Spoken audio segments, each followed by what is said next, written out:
Amazon Q, Amazon Q, Amazon Q.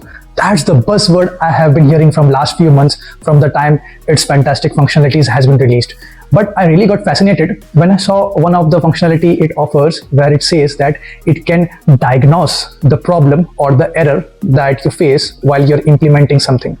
So what I did, out of curiosity, I thought, let me go ahead and implement it by myself and see whether it really works. What do you think? Does it really works? So let's go ahead and jump on the screen to check if it works or not. So guys, we are on the screen. So over here you can see a architectural diagram where what we're going to do as part of this exercise is we are going to deploy a Python web application on ECS Market. So while I'm deploying it, this code is up and running and I know what I have configured and what not. So to test whether Amazon Q can do the troubleshooting, we will tweak some code changes in our existing code which is up and running, and we will see if Amazon Q is able to actually identify that what exactly the issue is because of which the containers are not coming up. So without wasting much time, let me take you back to our Visual Studio Code. So we are on the Visual Studio Code. So guys, this is the role that I had created for which has been provided to the task definition of ECS so that it can spin up the containers and it can fetch the value from ECR. It can fetch the image from ECR. So you can see this policy is holding multiple permissions. See, it is holding log group permission as well as it is holding permission to fetch the image that we are pushing onto AWS ECR. So if I take you onto my another screen, just give me see. So right now we are getting this implemented in US West 2, and in US West 2 you don't see there is any ECS cluster running, nor there is any image which is being created over here. So what I'm going to do is I'm going to actually delete this. So see, I have removed this permission.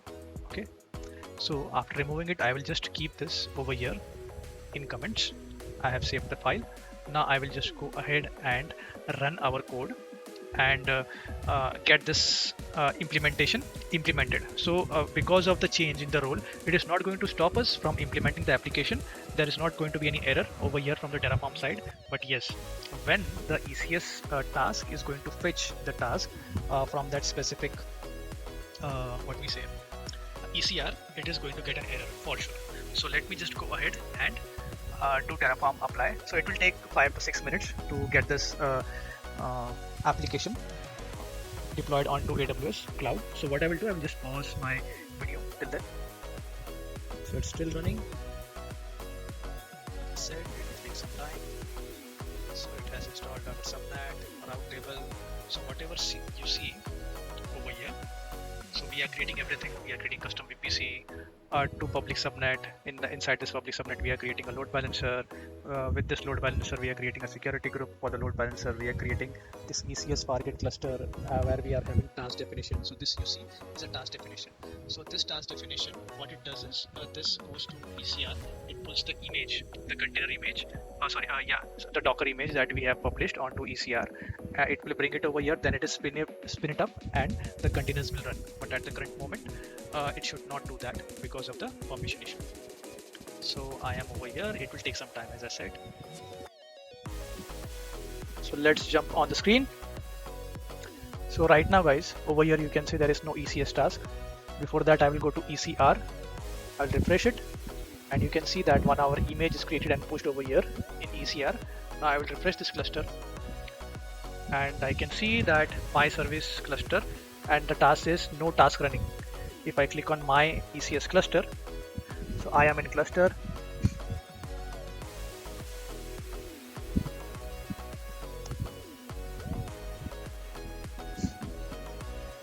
Okay, so guys, over here you can see we got the error. Now see, this is the error, cannot pull container error. Okay, so when I clicked on the task and when I came in the task console over here, I saw that the task is stopping because of this error. It is not able to pull the image because I have removed that permission.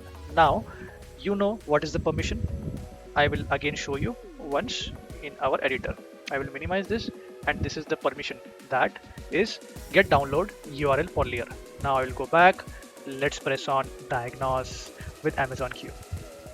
Let's understand if it is able to troubleshoot it properly. So it is saying yes, it has captured the error. analyzing. Okay, so if I click on help me resolve,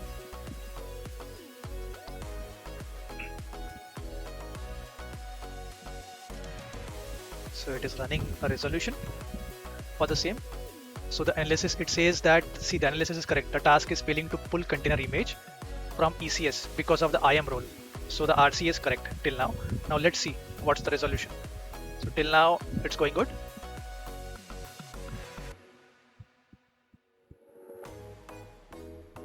Okay, so we have the resolution now populated. So let's see what it says, that Amazon Q recommends the following step to resolve your error. So if I go, it says in the JSON tab, add the following policy document. So over here, guys, you can explicitly see that, see, it has identified that ECR get download URL for layer is missing. So it's not a myth, it's a fact that Amazon Q is capable of troubleshooting things, and Amazon Q is also able to give you the analysis as well as the resolution if required. So that's the video that I created for, so that you guys can see in real-time use case whether Amazon Q is useful or not. So whenever you see any error which pops up for any of the service that you're deploying onto AWS console, automatically you will get this option that is diagnosed with Amazon Q. So I guess that concludes our today's assignment, and let's go ahead and end this. Thank you guys for joining, and stay tuned.